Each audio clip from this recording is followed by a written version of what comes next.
Two stealth fighters, both 5th generation, both designed to kill before being seen. Only one of them has been deployed to a combat theater. Neither has been tested in air-to-air combat. But in the scenario that matters most, a first contact engagement over the Taiwan Strait, neither pilot will see the other. The fight will be decided by radar, data links, and missile kinematics, long before visual range, possibly before either crew knows the other is there. So the question is not who flies better. The question is who sees who first. That single variable determines who goes home. The F-22 Raptor has been in service since 2005. It was built to dominate any air superiority environment, designed specifically with Soviet, and then Russian and Chinese advanced fighters in mind. The Chengdu J-20 declared initial operational capability in 2017. It is China's first operational 5th-generation fighter. It is also one of the most analyzed and least understood aircraft in the world. Western analysts have debated its capabilities for years.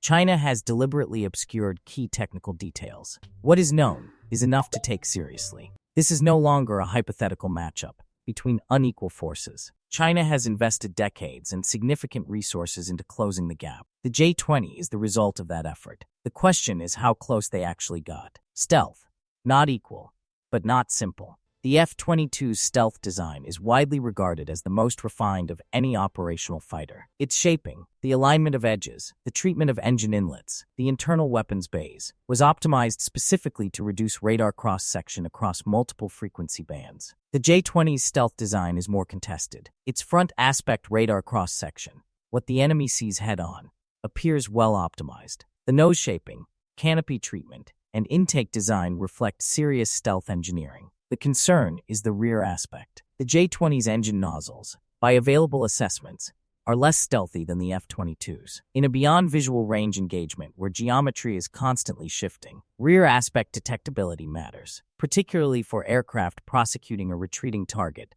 or for sensors looking from multiple angles. Early J-20 prototypes flew with Russian-derived engines before production aircraft transitioned to the domestic WS-10C. Chinese-developed WS-15 engines, intended to give the J-20 supercruise capability, have been in development for years, with full integration still ongoing as of the most recent available reporting. Engine development matters for stealth. Underpowered engines push pilots toward afterburner use. Afterburners increase infrared signature. That creates a detection opportunity that stealth shaping alone cannot close. Radar, known versus unknown. The F-22 carries the AN/APG-77 AESA radar, one of the first operational AESA systems on a fighter, and still a capable long-range sensor. The program has received upgrades including improved processing and software refinements over its service life. The J-20 is believed to carry a Chinese-developed AESA radar, sometimes referenced as the Kel J5 in open-source reporting, though specifications remain unconfirmed. Independent analysis suggests it is a capable modern system, but direct performance comparison with the AG-77 is not possible from open sources. What is accessible? The F-22's radar has a known, tested track record. The J-20's has not been operationally validated in any publicly known combat scenario. Unknown is not the same as inferior, but it is not the same as equal either. Data links and situational awareness. This is where the gap becomes more significant. The F-22 operates with IFDEAL for intra-flight communication, with ongoing upgrades to improve integration with the broader Joint Force Network. Its situational awareness picture is augmented by off-board sensors, airborne early warning aircraft including the E-3 Sentry and its planned successors, ground-based radar, and increasingly, F-35s acting as forward sensor nodes. The J-20 operates within China's evolving C4ISR network, command, control, communications, computers, intelligence, surveillance, and reconnaissance. China has invested heavily in this architecture, including indigenous airborne early warning aircraft, like the KJ-500. How well the J-20 integrates into that network in real-time combat conditions is not publicly established. Network quality matters as much as the jet itself. A pilot who receives accurate targeting data from an off-board sensor 30 seconds before his opponent does, wins the first shot opportunity, regardless of which aircraft is nominally superior. Weapons. The F-22 carries 6 AIM-120 MRAMs internally as its primary beyond visual range weapon. The AIM-120D variant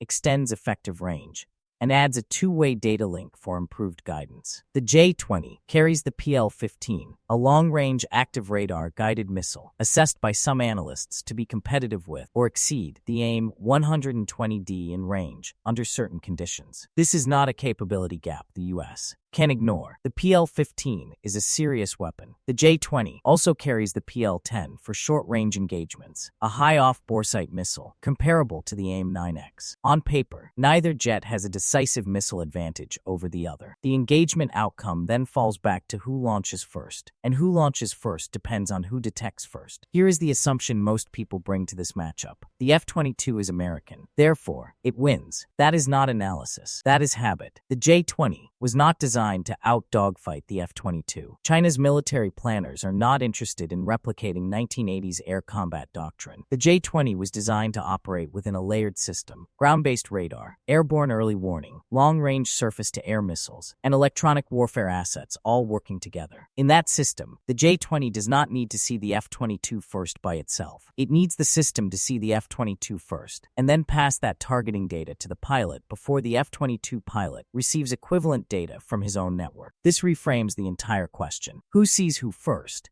is not an aircraft versus aircraft problem. It is a network versus network problem. China's VHF radar systems, long wavelength radar that is less affected by stealth shaping, have been cited in open-source defense literature as a potential counter to low observable aircraft. These systems cannot guide missiles directly with the precision required for a kill, but they can cue shorter wavelength fire control radars to search a narrowed area. That queuing process shortens detection time significantly. The F-22 was designed before this queuing architecture was fully mature in China's inventory. Its stealth shaping was optimized for the radar frequencies of that era. That does not mean the F-22 is defeated. It means the margin is narrower than it was in 2005. The Taiwan Strait scenario is the scenario. In that environment, the J-20 would not be operating alone. It would be operating with land-based radar coverage, airborne early warning support, and within range of ground-based air defense systems that constrain where the F-22 can maneuver. The F-22 would also not be operating alone. It would be integrated with airborne early warning assets, forward-deployed F-35s acting as sensor nodes, and naval radar coverage. The outcome of a first-contact engagement in that environment is genuinely uncertain. Not because the F-22 is overrated. It is not. But because the support architecture around each aircraft matters as much as the aircraft itself, and China has spent 20 years building exactly the kind of integrated air defense architecture